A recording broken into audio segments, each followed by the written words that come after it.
কুলাঙ্গার সেনাপ্রধান ওয়াকারুজ্জামানের গোলাম আজমের ছেলে আজমি এবং হাসিনুর সহ ১৫০ বরখাস্ত সেনা কর্মকর্তার পদমর্যাদার পুনর্বহাল, কোটি কোটি টাকার ক্ষতিপূরণ এবং ভূতাপেক্ষ পদোন্নতির গোপন নথি ফাঁস করেছে নর্থ ইস্ট নিউজ।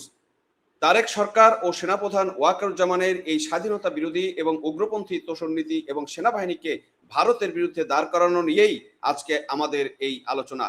বাংলাদেশের সার্বভৌমত্ব, জাতীয় নিরাপত্তা এবং মহান মুক্তিযুদ্ধের চেতনার কফিনের শেষ পেরেকটি কিভাবে ঠুকে দেওয়া হচ্ছে, আজ আন্তর্জাতিক সংবাদ মাধ্যম নর্থ ইস্ট নিউজ এর হাতে আসা প্রতিরক্ষা মন্ত্রণালয়ের একটি গোপন প্রজ্ঞাপন ও বিস্ফোরক নথি জনসমক্ষে টেনে হিচড়ে বের করে নিয়ে এসছে।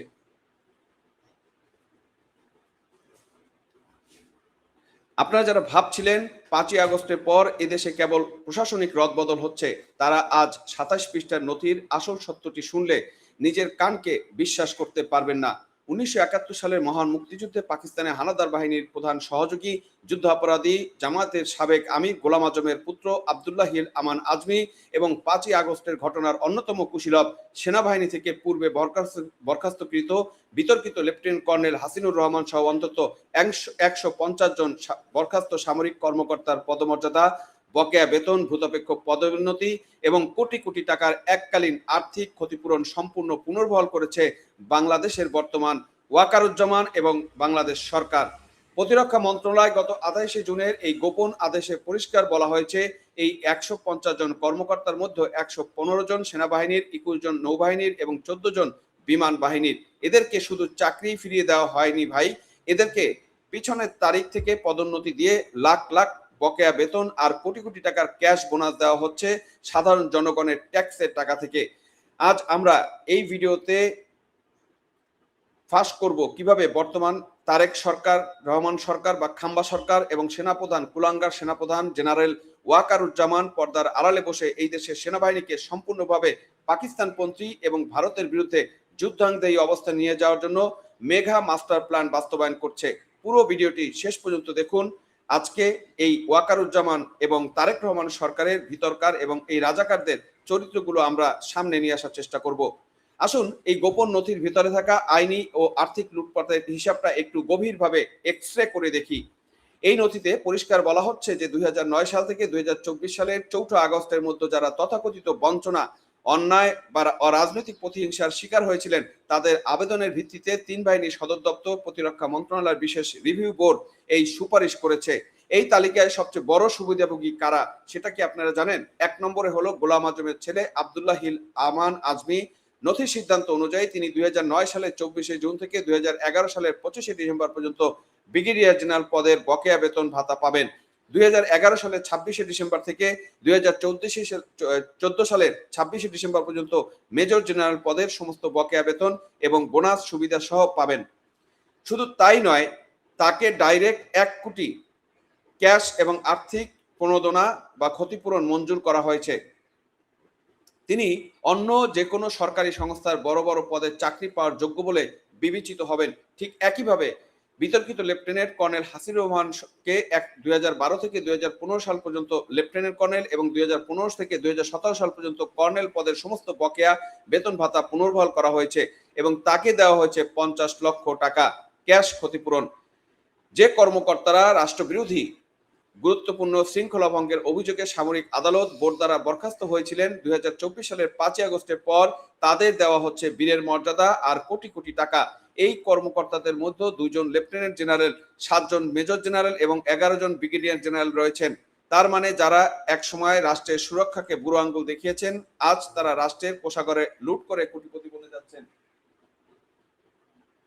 আসুন এবার দেখা যাক এই মেঘা চক্রান্তের স্ক্রিপ্টটা কোন থিয়েটারে বসে লেখা হয়েছিল।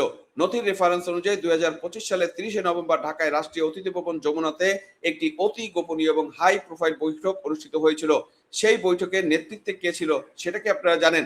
তৎকালীন প্রধান উপদেষ্টা বাটপার মোহাম্মদ ইউনুস, প্রতিরক্ষা ও জাতীয় সংহতি বিষয়ক বিশেষ সহকারী লেফটেন্যান্ট জেনারেল অবসরপ্রাপ্ত আব্দুল হাফিজ। সেই বৈঠকে আরো উপস্থিত ছিলেন এক ঝাঁক অবসরপ্রাপ্ত ডিফেন্স কর্মকর্তা, মেজর জেনারেল অবসরপ্রাপ্ত মোহাম্মদ শামস উল হুদা, মেজর জেনারেল অবসরপ্রাপ্ত শেখ পাশা হাবিব উদ্দিন, রিয়ার অ্যাডমিরাল মোহাম্মদ শফিউল আজম এবং এয়ার ভাইস মার্শাল অবসর মোহাম্মদ শাফাকাত আলী। এমনকি ইউনূসের সামরিক সচিব মেজর জেনারেল আবুল হাসনাত মোহাম্মদ তারেকও সেখানে টেবিল গরম করছিলেন। কমিটি প্রথমে 773টি আবেদন পেয়েছিল, তার মধ্য থেকে বেছে 145 থেকে 150 জন কট্টরপন্থী রাজনৈতিকভাবে বিতর্কিত কর্মকর্তাদের ফাইল অনুমোদন করা হয়। 5ই আগস্টের তথাকথিত ক্ষমতা বদলের পর থেকেই ব্রিগেডিয়ার আজমি এবং হাসিনুর রহমান জনসমক্ষে এসে একের পর এক অত্যন্ত উগ্র, বিতর্কিত এবং রাষ্ট্রবিরোধী বক্তব্য দিয়ে আসছিলেন, যা আপনারা সোশ্যাল মিডিয়াতে বিভিন্ন সময় দেখেছেন। আর এই বিতর্কিত মন্তব্যের পুরস্কার হিসেবে বর্তমান সরকার তাদের জন্য প্রমোশনাল আর টাকার শ্রদ্ধার ব্যবস্থা করলো। এর মাধ্যমে আর কোনো সন্দেহ বাকি রইল না যে বর্তমান তারেক সরকার এবং এই কুলাঙ্গার সেনাপ্রধান ওয়াকারুজ্জামান সরাসরি উগ্রপন্থী এবং স্বাধীনতা বিরোধী শক্তিকে তোষণ করছেন এবং রাষ্ট্রের যন্ত্রের চালকের আসনে তাদেরকে বসাচ্ছেন।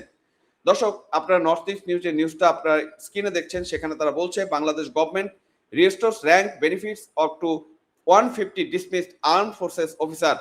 দেখেন, এখানে একটা স্পষ্ট জিনিস বলতে হবে, আর্ম ফোর্সেস থেকে একটা লোক যদি তাকে বহিষ্কার হয়ে যায় কোনো কারণে, যেটাই কারণ, আর আর্মির ভিতরে আসলে রাজনৈতিক কারণ তেমন হয় না, সেটা হয়ে থাকে শৃঙ্খলা ভঙ্গের কারণ, এবং সেখানে প্রমাণিত হয়েছিল যে এরা শৃঙ্খলা ভঙ্গ করেছে। সুতরাং সেই শৃঙ্খলা ভঙ্গের কারণে যাদেরকে বরখাস্ত করা হয়েছিল তাদেরকে এনে আবার বেনিফিশিয়ারি করা, এটা একটা খারাপ নমুনা হিসেবে সামনে আসলো এবং ভবিষ্যতে সেনাবাহিনীকে রাজনীতিকরণ এবং সেনাবাহিনীর যে ধ্বংসের যে শেষ পেরেক আমি মনে করি এখানে মেরে দেওয়া হয়েছে। আসুন এবার এই পুরো চালানের সামরিক এবং ভূ রাজনৈতিক উদ্দেশ্যটা একটু খতিয়ে দেখি। বেইমান সেনাপ্রধান ওয়াকারুজ্জামান 5ই আগস্টের পর ডাবল গেম খেলছিলেন। তিনি দেশের মানুষকে দেখালেন তিনি খুব নিরপেক্ষ, অথচ তার ছায়াতলেই আজ এই দেশের সেনাবাহিনীকে সম্পূর্ণভাবে পাকিস্তানকরণের দিকে নিয়ে যাওয়া হচ্ছে। যে পাকিস্তানি হানাদাররা 1971 সালে 30 লক্ষ মানুষকে হত্যা করেছিল, সেই হানাদারদের প্রধান দোসর গোলাম আজমের পরিবার আজ সেনাবাহিনী নীতি নির্ধারণী ক্ষতিপূরণ পাচ্ছে। এর পিছনে আসল নকশা হলো বাংলাদেশের সশস্ত্র বাহিনীকে সম্পূর্ণভাবে ভারত বিরোধী একটি উগ্র মনস্তাত্ত্বিক ফ্রন্টে দান করানো, যাতে আঞ্চলিক ভারসাম্য নষ্ট করে বাংলাদেশকে দ্রুত পাকিস্তানের একটি ছায়া বা অঙ্গরাজ্যে পরিণত করা যায়। যে বাহিনী দীর্ঘ 1.5 দশক ধরে অত্যন্ত পেশাদারিত্বের সাথে দেশ রক্ষা এবং জাতিসংঘ মিশনের বিশ্বজুড়ে সুনাম কুড়িয়েছিল, আজ এই 150 জন উগ্র রাজনৈতিকভাবে বরখাস্তকৃত কর্মকর্তাদের ভূতাপেক্ষ পদোন্নতি দিয়ে পুরো চেইন অফ কমান্ডকে ভেঙে ধূলিসাৎ করা হলো। একজন সৎ ও পেশাদার সামরিক কর্মকর্তা যেখানে বছরের পর বছর সততার সাথে ডিউটি করে প্রমোশন পান না, সেখানে এই বিতর্কিত ব্যক্তিরা ঘরে বসে 1 কোটি টাকার মেজর জেনারেল কর্নেল পদের ফিরে বা পথ লুফে নিচ্ছেন। এই দৃষ্টতা এবং সেনাবাহিনী বাংলাদেশের সাধারণ সৈনিকের মতো মেনে নেবে, এটা কিন্তু ঠিক না, এটা কিন্তু কখনোই সম্ভব হবে না। এবং বাংলাদেশের মানুষ এই জিনিসটা, এই সেনাবাহিনীর উপরে যে তাদের একটা কনফিডেন্স বা তাদের ভরসা ছিল, সেটা কিন্তু তাদের আজ নষ্ট হওয়ার পথেই রয়েছে। বন্ধুরা, নর্থ ইস্ট নিউজ ফাঁস করা এই 28 জুনের নথি আজ প্রমাণ করে দিয়েছে যে বাংলাদেশের স্বাধীনতা সার্বভৌমত্ব আজ কতটা চরম হুমকির মুখে। দেশের কোষাগার যখন শূন্য, সাধারণ মানুষ যখন দুবেলা দুমুঠো ভাতের জন্য হাহাকার করছে, টাকার অভাবে যখন শিক্ষা অনির্বাণ বন্ধ করে দেওয়া হচ্ছে, সেখানে টাকা নাকি কিচ্ছুতা সাধারণের জন্য, সেখানে তখন এই মুহূর্তে এই তারেক সরকার দেশের কোটি কোটি টাকার উগ্রপন্থী এবং বরখাস্ত সেনা কর্মকর্তাদের পকেটে পড়ে নিচ্ছে নিজেদের ক্ষমতা টিকিয়ে রাখার জন্য। আমরা প্রতিরক্ষা মন্ত্রণালয়ের এই বিতর্কিত এবং পক্ষপাতমূলক প্রজ্ঞাপন, সেনাপ্রধানের এই চরম দেশ বিরোধী ডাবল গেম এবং সেনাবাহিনী পাকিস্তানিকরণের মেঘা চক্রান্তের তীব্রতম ধিক্কার করা প্রতিবাদ জানাই। অবিলম্বে এই ভূতপেক্ষ পদোন্নতি এবং 1 কোটি টাকার অবৈধ প্রণোদনার আদেশ বাতিল করতে হবে এবং সেনাবাহিনীর পেশাদারিত্ব রক্ষা করতে হবে। দর্শক, আপনাদের কাছে আমাদের প্রশ্ন থাকবে, গোলাম আজমের ছেলে এই রাজকীয় পুনর্বাসন কি মুক্তিযুদ্ধের 30 লক্ষ শহীদের রক্তের সাথে চরম বেইমানি নয়? আর কুলাঙ্গার সেনাপ্রধানের এই নব্য চালের বিরুদ্ধে কি দেশের জনগণের সোচ্চার হওয়া উচিত নয়? আপনাদের মূল্যবান মতামতগুলো আমাদের কমেন্ট বক্সে দিবেন। ভিডিওটি লাইক এবং শেয়ার করে গোপন নথির আসল সত্যটি দেশের প্রতিটি মানুষের কাছে পৌঁছে দিতে ভুল করবেন না। এবং সবচেয়ে বড় কথা হচ্ছে সচেতন থাকবেন, দেশের সার্বভৌমত্ব রক্ষায় সচেতন থাকবেন। বিদায় নিচ্ছি, তবে বিদায় আগে আবার বরাবরের মতো বলতে চাচ্ছি, আপনার ঘরে যারা শিশু সন্তান রয়েছে, বিশেষ করে মেয়ে শিশু সন্তান, টিনেজার যারা রয়েছে এবং মুরব্বী, তাদেরকে বিএনপি, জামাত, এনসিপি জঙ্গিদের হাত থেকে নিরাপদে রাখবেন এবং সাবধানে রাখবেন। ধন্যবাদ সবাইকে।